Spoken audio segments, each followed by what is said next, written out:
Hello, Ricarda. Thank you very much for doing this. I really appreciate the opportunity.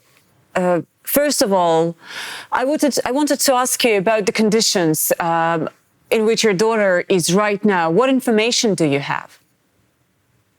We don't have much information. Only 2 days ago, we heard that she's in a hospital with a bad head injury, but that's the last information we have. So we're constantly looking for new information or someone that can confirm it, where she is and in what condition, but we don't know. Do you know anything about the hospital, about the location where she is exactly?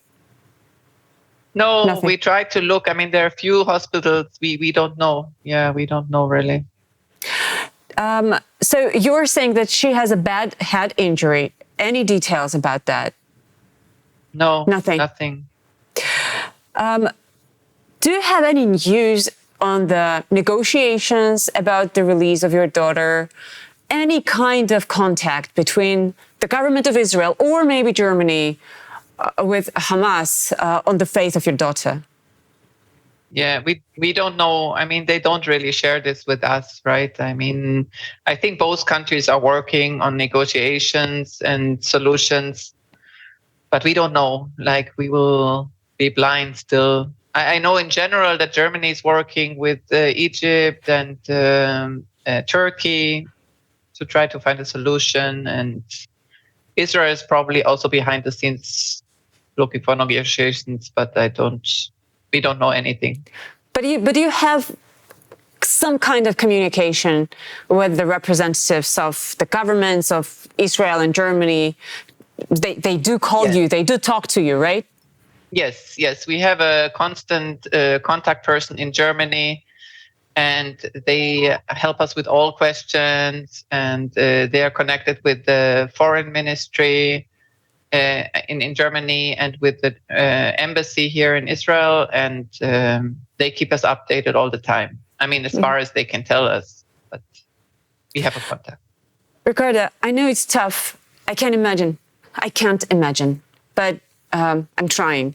But still, it is important for the world to know what happened to your daughter, among others. So could you please recall how the events were developing, starting with Saturday morning?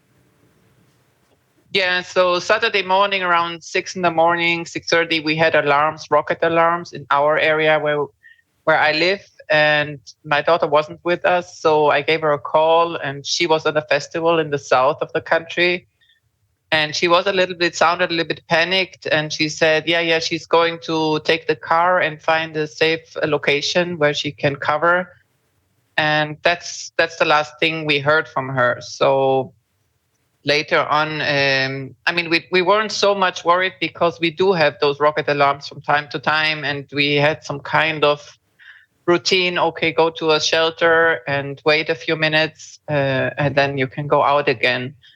But then after an hour or two, I didn't hear from her again, and she wasn't picking up the phone. And then we also got this video from a friend of her, this horrible video, and we immediately recognized her there. And she had some tattoos in her hair, so it was easy to recognize that it's her. And it was just horrible. It was such a shock, and we couldn't believe it. I think nobody can understand how you feel at this moment.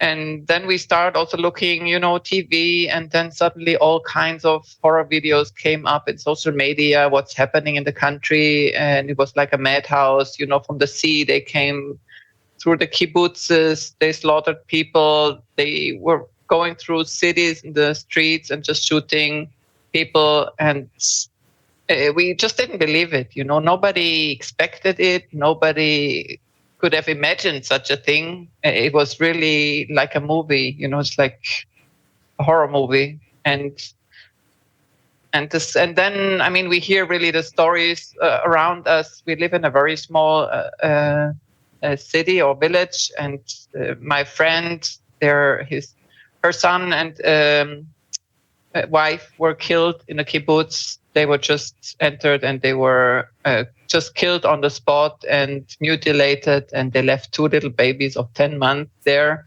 that were all day alone until somebody came from the military to rescue them. All day without food, and and we have to go now to all the funerals. Another friend, just now I came back from a funeral for my neighbors where the son was killed in the same day, a soldier. It's just horrible. You don't know where to look to, you don't know who to console, and we have so many funerals around you. You don't understand how many things happen to so many people, and it's still going on, and we don't know anything either. This is devastating. You thought she was among those killed by the terrorists. How did you learn that she was alive?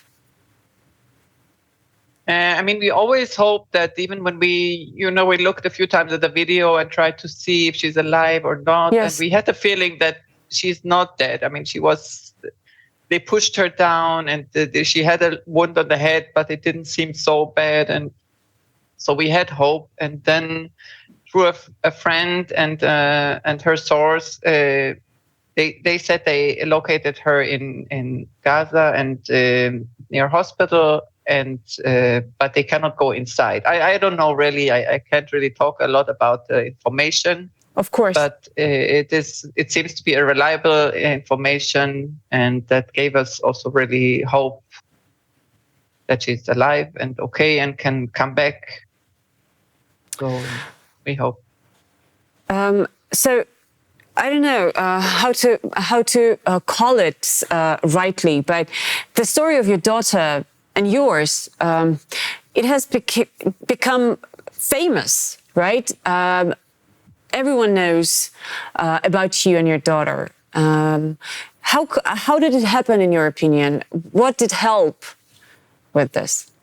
It was very chaotic here in Israel, and we understand that nobody is really looking at hostages at the moment. There was a chaos. People, they were still shooting in the country. They have to find them and neutralize them. There are lots of bodies that they have to recover from many places they couldn't get.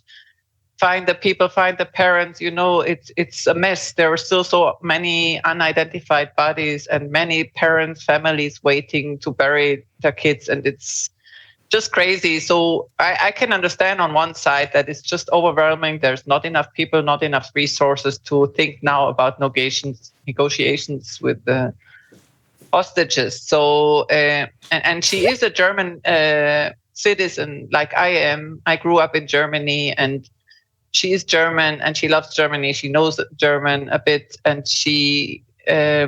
So we really try to appeal to the German country, the German citizenship, and help that Germany can help to do negotiations. They have also better relationships to the Palestinians, and so that's why we did a lot of media appeals and many videos to German and European stations to make them aware of this case. And I think, it did help in some way. And we got a lot of response and help and a lot of feedback from Europe. Yeah. This is valuable. At the end, I was just wondering, do you think... what was the reason for these people to do this kind of things to Israelis, including your daughter? Can you see any motive in that? Can you understand or explain? I know that it's impossible to understand, but can you explain why is this happening?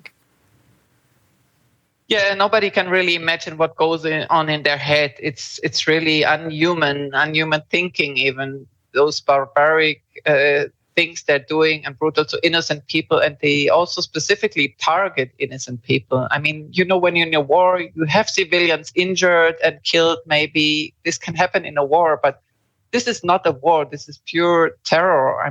They focus really. They're happy to find children, grandmothers, young girls, women, easy targets they can take and do whatever they want and celebrate their things they do, and it's just unhuman. I know that there is a lot of frustration in Palestine, and it's not easy to be there. But this is something else, It's like really an organization. They take Palestine as a shield. I think they're not really interested to improve the life in Palestine. They just want to destroy Jews and Israel. Mm-hmm. They don't really think about peace. I mean, they want everything. They want to conquer the whole country, destroy every Jew, kill everyone. I mean, they kill babies. They capture their heads. I mean, who could do this? I wouldn't, even to my worst enemy, I wouldn't think about something like this. I mean, it's just psychopathic. I don't know how to call it. So, Ricarda, I wish everything would end happily with your daughter. And I know that you have hope, and the hope is a very strong feeling, and it helps. So we support you with all possibilities that we have. So good luck. Thank you very much. Thank you. Thank you. We operated in Russia for 12 years, and the government tried to get rid of us 3 times. We had to leave, forced out of the country by new repressive laws after the first week of the war. Our freedom crushed by the authorities. Мы временно приостанавливаем работу телеканала.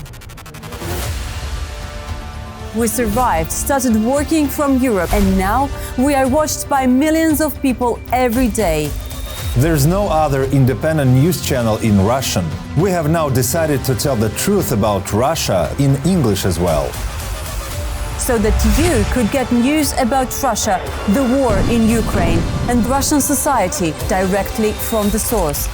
We want to tell you firsthand what is really happening in Russia. Subscribe to TVRain Newsroom on YouTube, and let's take a look at our future together.